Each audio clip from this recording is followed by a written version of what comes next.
Okay, good. So welcome everybody. Everyone knows me. I don't know if you know me or not, but welcome.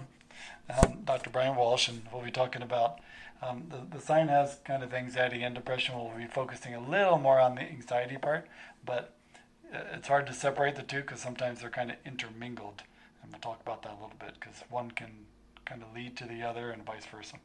So, and then we'll have like a little question and answer thing too at the end if you have any questions that I don't answer along the way. But I always like to start this off, so bear with me. A little quote that talks about how we think here. The doctor of the future will give no medicine, but will interest his patients in the care of the human frame, in diet, and in the cause and prevention of disease. Right? That's like a holistic approach, like Thomas Edison made that quote 100 years ago. So he's really holistic in looking at the whole person, the spine because it controls everything, getting to the diet because that's the thing that's been like majorly wrecked over the past 50 to 100 years, and then preventing things, right? Medicine in America is great at surgery and life-saving procedures, but just not so much in chronic health. Because even though like we spend the most in the world on healthcare, when you rank it, the World Health Organization, we're like 35th or something like that when you look at all these standards. So we're paying a lot, but we're not really have great healthcare in general. So when you look at kind of the difference between anxiety and depression, you could look at anxiety as more of people tend to be more like forward-looking, like future anticipating, fearful about what might happen, right? And one of the things for fear is false evidence appearing real, right? It seems real, but it's really not. And whereas depression tends to be more backward looking, and people tend to be more sad about something that may have happened in the past. But the common thing there is that people aren't in present time, right? That's part of what can create any kind of depression, anxiety type of thing is people are stuck except right here in present time because they're thinking about something that might happen or they're thinking about something really bad that may have happened in the past or something they are experiencing and they stay in that depressed kind of sad mode. So, and it's really more common than you think. They're saying like children now are starting to become more affected by like anxiety and mood stuff. And they're saying upwards of like 20-25% of kids sometimes now are dealing with this. And adults are running around 50 million or so, they say, on average per year that like are kind of considered to have an anxious disorder. So it's not a minor issue. And actually, this was an older statistic, so it would be interesting to see if they took that now to see if that's changed a little bit as a result of COVID and all of our world uncertainty. Because that does breed a lot of anxiety, right? Uncertainty. Because it's whenever the human brain doesn't like know exactly what's going to happen, it doesn't always like that, right? It's like it can get you in that anxious state. But there are some like medical reasons that these things can happen. Sometimes illnesses can drive these kind of things. If you've been sick for a long time, that can cause you to be depressed, and even depending on the type of illness. You can get into that anxiety mode of what am I gonna be like in a year, 5 years? If I'm this sick now, then what's gonna happen going forward, right? So those kind of, if someone's been really sick for a long time, that can breed more anxiety because of the uncertainty of what's going forward. Something people don't think about is that foods can actually trigger this kind of stuff, even in kids as well, because besides like digestive problems and some of those things, sometimes foods cause these mood type disorders. I had this one gal, she had tried to get off her medication for 10 years and she just could not. Every time she tried, she'd have to go back. And she was sensitive to like gluten and sugar or something, I don't know. And we had to do this elimination diet, and like in 3 months she was able to get off the medication. Because that food was doing something weird to her physiology that was causing her brain to be unstable. So, think about those kind of things for food, but it can cause that kind of stuff as well. And then there's some of these additives and dyes and all those things, especially for children, can cause lots of the mood disorders because we just don't know what these things do on your brain. Chronic pain, that can definitely cause lots of issues, especially more on the depression side. Back in 2019, I had like the worst pain in my life ever. And that wears you out over time, let me tell you. And people sustain that for years. They've actually found that people that have chronic pain for like more than 1 or 2 years, and you look at their brains, it actually starts shrinking their brain faster than normal, which is never a good thing, because shrinking of the brain always means less function in general and more likely to have dementia. So that's why you always want to try to get out of pain as fast as possible, because the longer it stays there, the harder it is to get rid of. That's another good reason too. Any kind of prolonged stress can trigger these things, whether it's family stress, job stress, can be triggers for anxiety or depression. Some people, this can happen especially with children that you would put on the autism spectrum disorder type thing. A lot of them have a hard time processing like sensory input, like sound, noise, light, all these different things. And because that's like too much input to their brain sometimes at one time, that can really trigger them to be in this anxious state a lot. And so sometimes helping them control their environment and help them to be aware of that can actually help with their anxiety type thing. But it's almost like an information overload to their brain, basically. The other thing besides the foods, they have shown that when you get certain toxins in your body from the environment, where we breathe and drink and eat and all this stuff, those toxins can have an effect on the brain. And the thyroid gland and the adrenal glands, which are part of your control system, right, that kind of handles some of that, that doing a detox program for some people actually calm their brain down. They feel a lot more steady after doing that type of thing. And then there's a connection between the immune system and what's called the amygdala, which are your emotional centers of the brain. People that have been chronically sick for a long time, like could be a virus or whatever it is, that connection between the brain and the immune system can cause them to be more anxious or depressed. So a lot of times the answer is getting their immune system balanced again, and then their emotional things get steady. So it's really a neat connection. It's always been there. Medicine doesn't look at that a whole lot, but I've had people that were sick from whatever condition, and you get their immune system straight, now it's like, wow, I'm not as anxious as I used to be. I'm not as depressed as I used to be. My brain's working better.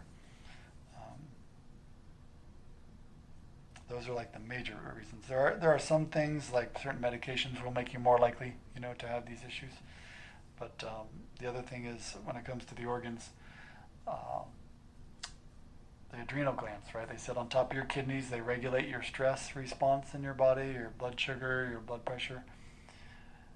If you've been under stress a long time, this is usually why stress causes emotional problems, is you become intolerant to stress. Like anything pushes you over, and it could be anxiety, it could be depression, but those adrenal glands, when they don't respond to life very well, stresses, then we don't handle emotional changes as much.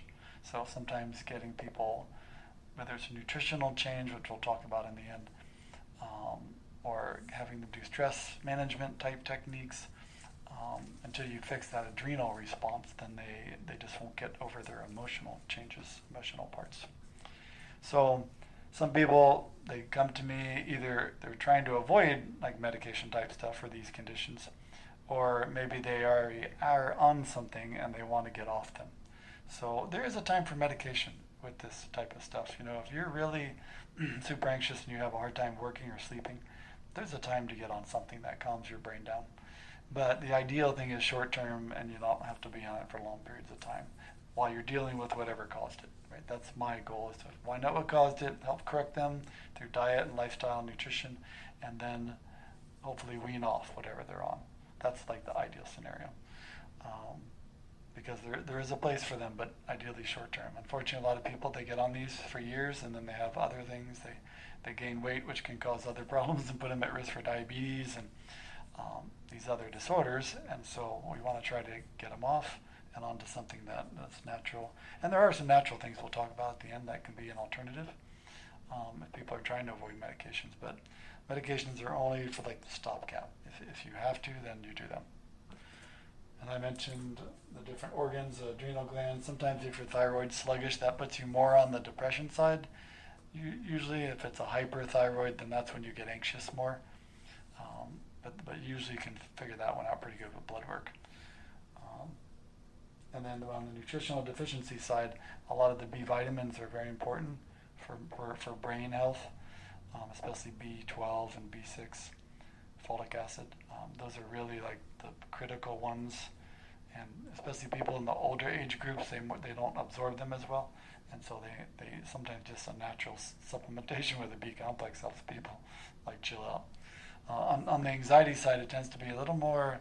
Sometimes the people are missing their minerals, different minerals, especially magnesium. That can make them be a little edgy, more edgy than they should be. So those are just kind of more on the physiological side.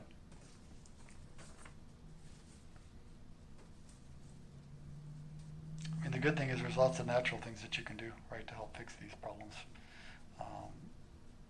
Ruling out any of the medical conditions I mentioned, thyroid problems and these adrenal problems, from the medical standpoint is the best way to go. We do something called nutrition response testing, which is using muscles. Most of you have experienced that, where we use muscle testing to figure out food sensitivities and toxins and nutritional deficiencies, and that can help. Sometimes when the blood doesn't find it, it's a really good way to get to the root of what's happening. That's my preferred method, even though we use blood work too if something's not showing up. But we're always looking to the causes, right? So we evaluate the diet and see if there's any, one of my primary things is trying to get people from, if they're doing a lot of processed foods, is to just a whole food diet, right? That's the first place to start, is real food, and get away from packaged, processed dyes, sugars. All those things can just destabilize your brain. I mean, we were meant to eat food, and all this other stuff, that makes it last longer. So that's like the foundation that we always work with everybody. I mentioned if there's toxins in the body, like heavy metals, or say somebody works at a plant or something where they're exposed to these different industrial chemicals, a lot of times they will feel much better when you get them detoxed.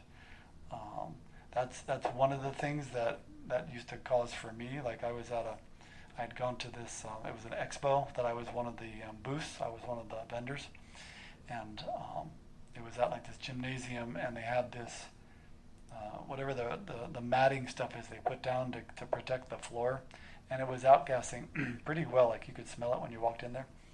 And after about 45 minutes, I'm like, gosh, feel anxious. It's like, I'm happy to be here. I don't get anxious at these things in general. I like talking to people. And then it occurred to me, I bet you something's going on with this outgassing stuff. And so thankfully I had some remedies with me. There were these many homeopathic detox things. And I just took those about every 15 minutes or so. And it kind of calmed my brain down a little bit. But that's how, like, some people can be affected quickly by these things. That you start inhaling them, and then it goes right to your brain, because the sense of smell, right? It can go right in. And that's why essential oils are so powerful, right? Because you can smell them, and it can change your moods, like, very, very quickly, actually. And then if there's things with the body, physical pain, if you're out of alignment, and I mean, a lot of that can help the brain a lot. It can help it function better, get the discomfort out of there, get you moving better. If there's too much stress in somebody's life, then the deep breathing techniques, relaxation techniques, all these different things you can incorporate to get that cortisol level down, because that will make you anxious when your cortisol's high.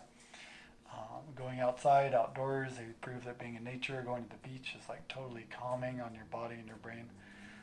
All those natural things that you can do to get your body back into sync.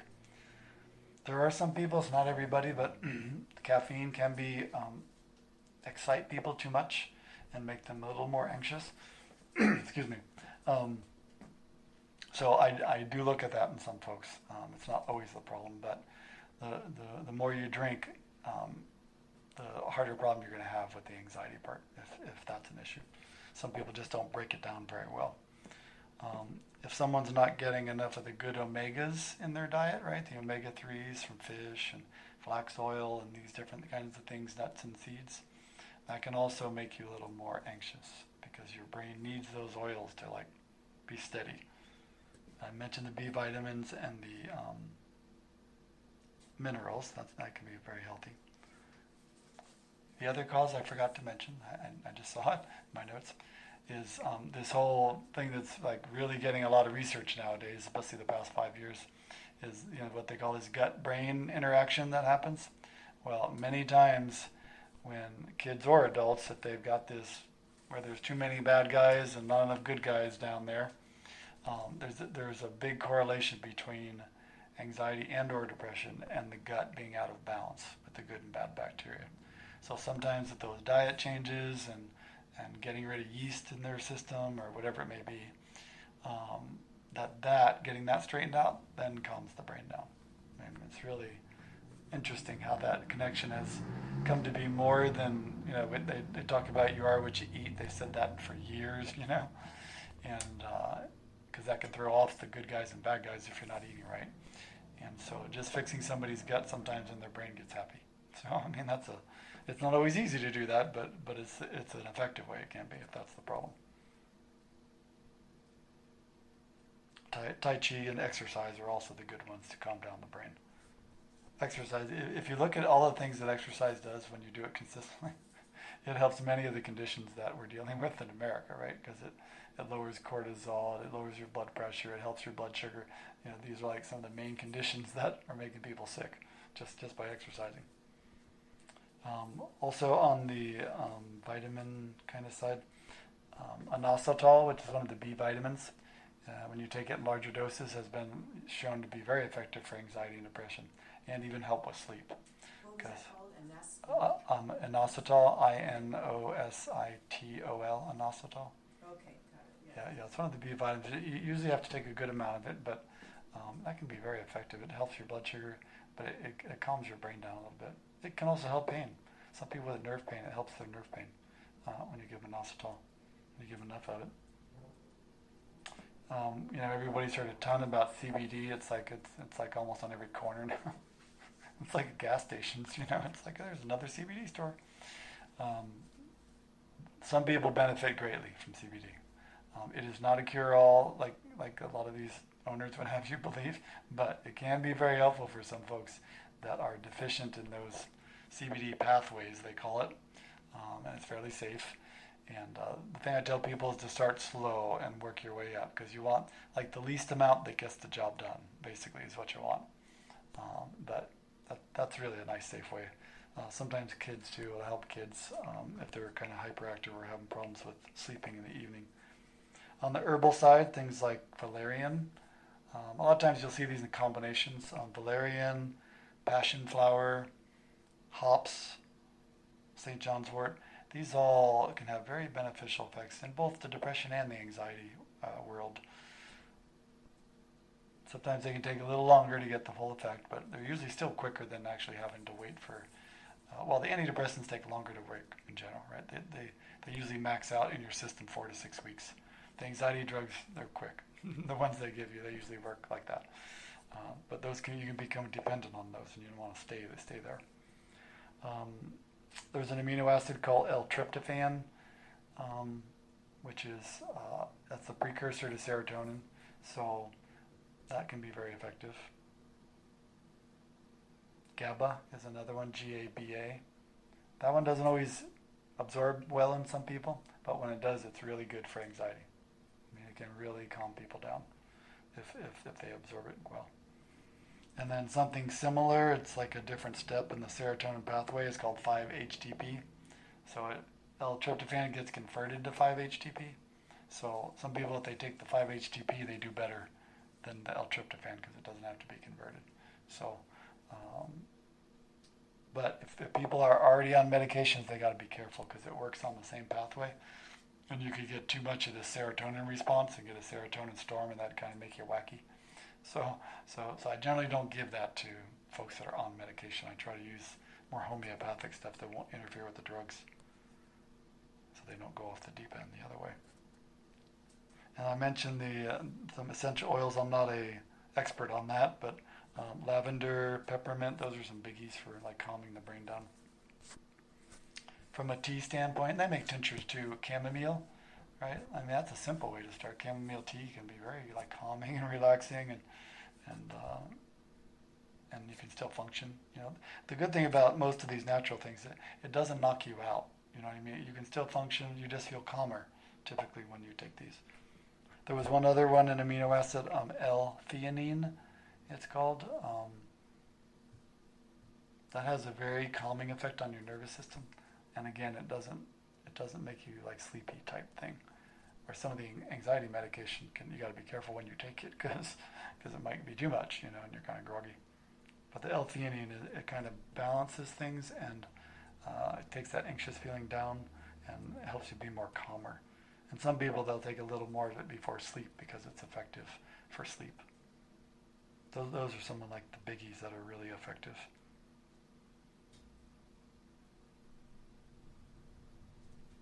I mentioned nuts and seeds as sources of the good oils because that can be, you want a lot of those good omegas in your diet. A lot of the health gurus believe that one of the shifts from 50 years ago to now is we don't get enough of those good oils in our body like we used to years ago, and that creates this imbalance of those neurotransmitters in your brain. The other reason I forgot to mention with that gut-brain thing is most of our serotonin is made in your gut, in your digestive tract. So when that's out of balance, that's why we can have these brain imbalances, is because it's been disturbed and it's not being produced normally or absorbed normally. So when you fix the gut, serotonin works better and your brain works better, right? Because our brain likes serotonin, a certain amount of it. It's good there. I think that's most of the. And with the minerals, magnesium's usually the biggie, right? When it comes to being, especially on the anxious side, magnesium is involved in so many processes of the body, and it's a nice, simple way to start. And it can relax your muscles, and calm down your brain a little bit. Typically, you get too much of it is if it loosens your bowels, then you got too much magnesium in your system. So that's people, well, how much do you take? Well, you can take this much, but start slow, and then you can add a little more to get the effect.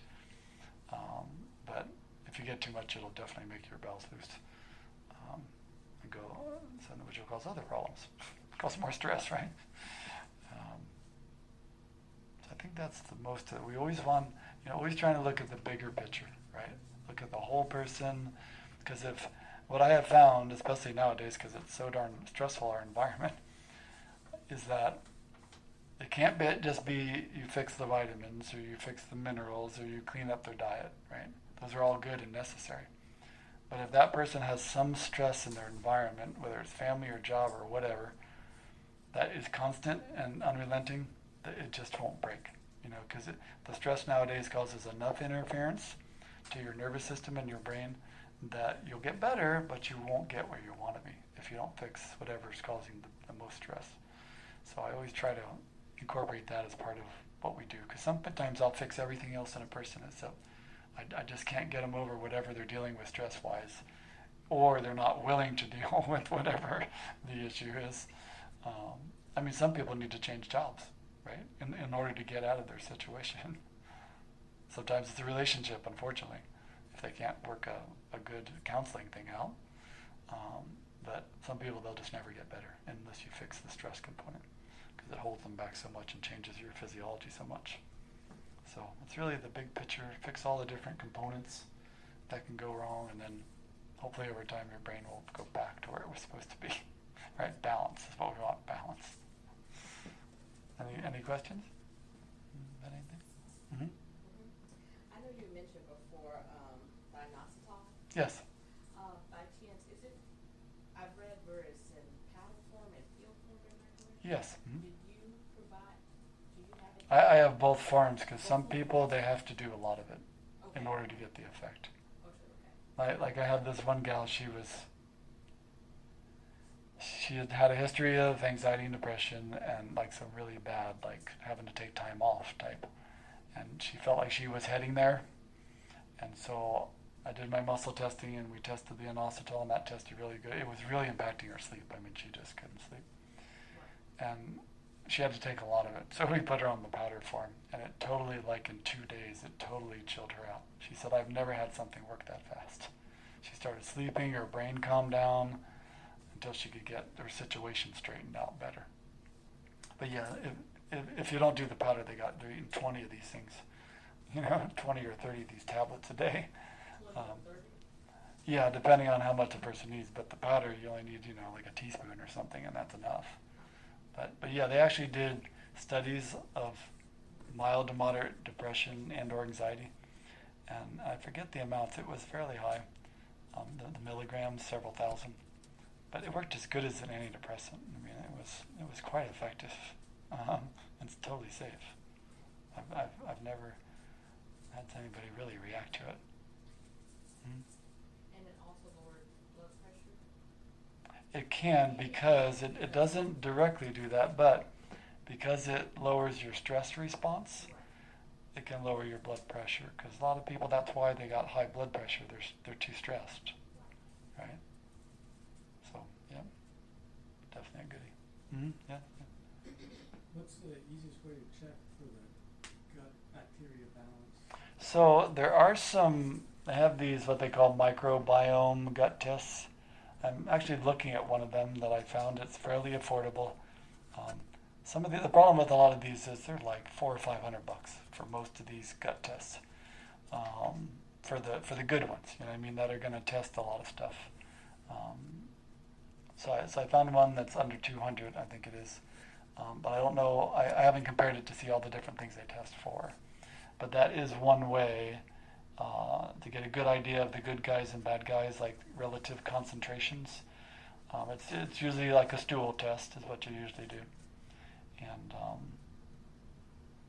that can be very effective. I mean, I can use my muscle testing and get a general idea of if you've got a yeast overgrowth or something like that, but I can't tell you how much of what, you know. So it's only those stool tests that really zero in on it. But yeah, that's the primary way they're using right now. The one for the upper part of your, like, there's something called SIBO, which is small intestine bacterial overgrowth, right? That can be a problem for some folks. It's more in the upper part. There's actually a breath test they have that you breathe into this thing and it measures the amount of sulfur and gases in there. That's not too expensive, and I think that's like an in-office thing you can do. That's fairly reliable at saying, oh, you got the wrong gases, which means there's something down there producing something in your small intestine that's not good. And medically, they would typically give you an antibiotic. And sometimes you actually have to do this for the really bad ones. But it's short term, right, just to get rid of it. And then you could use probiotics to straighten it out after that if you killed too many of the good guys. But there are some herbal things you can do for that too. Anything else? You guys are easy. So in your handout, there is a little thing on there that talks about the health talks coming up in May. We've got, I'll be doing two. Katie, who is the thermography, the person that does thermography in our office, will be doing one herself. Yeah, there it is. What is thermography? What is thermography? Thermography. So it's a form of what they call thermal imaging. It's infrared technology. So it's a special camera that picks up heat in the body. And so what they found with the thermography is it can catch stuff sometimes years before like a breast cancer would start. And it detects change in circulation in different areas, either too much or too little. And it helps people zero in on, is this a problem area that maybe like shows up some other testing 2 years down the road, because it can detect stuff earlier. That's the key. And it's non-invasive. You know, it's just a picture you take, and she does that out of our office. You just make an appointment with her, and then she does that. But she'll be talking about that technology that day, and she's also going to be talking a little bit about some natural things. You know, the breast exam, home breast exams, and dry brushing, and lymphatic massage to help all that stuff. So May 11th, a Tuesday, May 11th at 7, I'll be doing the women's health, kind of a 101, natural stuff you can do for the different conditions. She'll be doing hers Monday, May 17th on the thermography. And then at the end of the month, May 27th, a Thursday, I'll be doing Fix Your Gut. So I'll talk more about the gut stuff and how that works. Any last minute questions? Well, as you you know, I am trying to get off the antidepressants. Mhm. And I've made a pretty good jump from 50 to 30. But you talked, and I've been changing my diet for the last year. But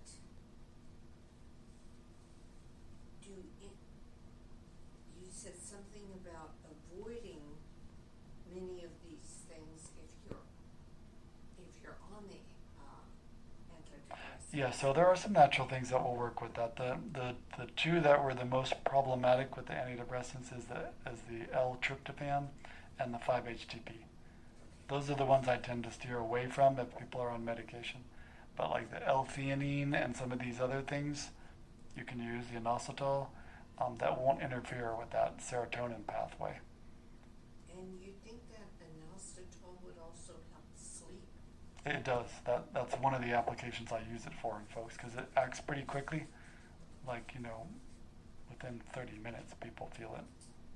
So it can be very effective for sleep. Yeah. Quick question, could it be, given to kids, like smaller? It is safe. You would just do much smaller doses. Right, Mhm. like a. Yeah. Yeah, that's actually a fairly safe thing to give to kids Safe, right? because it doesn't mess with too many of their brain chemicals or anything like that. So. Okay. It's kind of sweet too, so it's Exactly. easy to put in a juice or something. And Yeah. oh, it is? Okay, don't. Yeah, the inositol is sweet. Matter of fact, because it does help, because inositol can help with blood sugar. If people have a heavy sugar craving, I'll have them chew one of those tablets if they have a sugar craving, and a lot of times it calms it down. They will not grab for the candy bar after that because it satisfies that sweet sensation and it calms their brain down a little bit. Because the sugar calms your brain down too, initially. So it's chewable, am I correct? The tablets I have are chewable. Yeah, I mean you can swallow them too, but they're soft and the kids love them. Kids love the tablets. Can I take a bottle home? Yeah, I'll have to check you next time. Alrighty, we're good. Alrighty, thank you for coming. Yeah. You're right.